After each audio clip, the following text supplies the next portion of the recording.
വെറുമൊരു ബിരുദമല്ല, മികച്ചൊരു കരിയർ. ആധുനിക സൗകര്യങ്ങളും സുരക്ഷിതമായ ഹോസ്റ്റലുകളും ഇവിടെ നിങ്ങൾക്കായി ഒരുങ്ങുന്നു. 2026-27 അഡ്മിഷനുകൾ ആരംഭിച്ചു. ഇന്ന് തന്നെ അപേക്ഷിക്കൂ. ആയവനിയിൽ മാത്യു കുഴൽനാടന്റെ ഫ്ലെക്സ് കത്തിച്ച മുസ്ലിം യൂത്ത് ലീഗ് പ്രതിഷേധം. മുസ്ലിം ലീഗിനെതിരെ മാത്യു കുഴൽനാടൻ നടത്തിയ പ്രസ്താവനയിൽ പ്രതിഷേധിച്ചാണ് ഫ്ലെക്സിൽ നിന്നും മാത്യു കുഴൽനാടന്റെ ചിത്രം വെട്ടിമാറ്റി കത്തിച്ച യൂത്ത് ലീഗ് പ്രതിഷേധിച്ചത്. ആയവനിയിൽ മാത്യു കുഴൽനാടന്റെ ഫ്ലെക്സ് കത്തിച്ച് മുസ്ലിം യൂത്ത് ലീഗ്. മുസ്ലിം ലീഗ് പൊന്നമറ്റം ശാഖാ കമ്മിറ്റി ഓഫീസിന് സമീപം സ്ഥാപിച്ചിരുന്ന ഫ്ലെക്സിൽ നിന്നും മാത്യു കുഴൽനാടന്റെ ചിത്രം വെട്ടിമാറ്റിയെടുത്ത് കത്തിച്ചാണ് യൂത്ത് ലീഗ് പ്രതിഷേധിച്ചത്. മുസ്ലിം ലീഗിനെതിരെ വ്യാഴാഴ്ച മാത്യു കുഴൽനാടൻ നടത്തിയ പ്രസ്താവനയിൽ പ്രതിഷേധിച്ചാണ് യൂത്ത് ലീഗ് രംഗത്തെത്തിയത്. കോൺഗ്രസിന്റെ ആഭ്യന്തര പ്രശ്നങ്ങളിൽ ലീഗ് അഭിപ്രായം പറയേണ്ട എന്നായിരുന്നു മാത്യു കുഴൽനാടന്റെ പ്രസ്താവന. വി.ഡി. സതീശന് അനുകൂലമായി മുസ്ലിം ലീഗ് രംഗത്തെത്തിയതിനെ തുടർന്നായിരുന്നു മാത്യു കുഴൽനാടൻ പ്രസ്താവന നടത്തിയത്. ഇതിൽ പ്രതിഷേധിച്ചാണ് യൂത്ത് ലീഗ് പുന്നമറ്റം മേഖലാ കമ്മിറ്റി മാത്യു കുഴൽനാടന്റെ ഫ്ലെക്സ് കത്തിച്ച് പ്രതിഷേധിച്ചത്.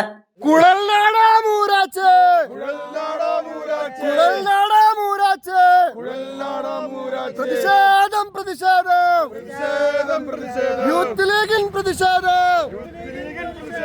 ലീഗിന് നേരെ വേണ്ടാട്ടോ, വേണ്ടാട്ടോ കളി വേണ്ടാട്ടോ,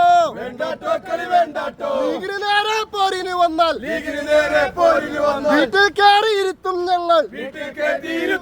പ്രതിഷേധം പ്രതിഷേധം, യൂത്ത് ലീഗിൻ പ്രതിഷേധം, പ്രതിഷേധം പ്രതിഷേധം. കേരളം ഇനി ഇവർ നയിക്കുമെന്നെഴുതി കുഞ്ഞാലിക്കുട്ടി, വി.ഡി. സതീശൻ, രമേശ് ചെന്നിത്തല, മാത്യു കുഴൽനാടൻ എന്നിവരുടെ ചിത്രങ്ങൾ ഉൾപ്പെടെ മുസ്ലിം ലീഗ് പൊന്നമറ്റം ശാഖാ കമ്മിറ്റി സ്ഥാപിച്ചിരുന്ന ഫ്ലെക്സിൽ നിന്നും മാത്യു കുഴൽനാടന്റെ ചിത്രം മാത്രം വെട്ടിയെടുത്ത് കത്തിച്ചാണ് യൂത്ത് ലീഗ് പ്രതിഷേധിച്ചത്. News desk Muvattupuzha news. എന്റെ കാഴ്ചയ്ക്ക് ചില ബുദ്ധിമുട്ടുകൾ അനുഭവപ്പെടാൻ തുടങ്ങിയത് ഈയിടെയാ.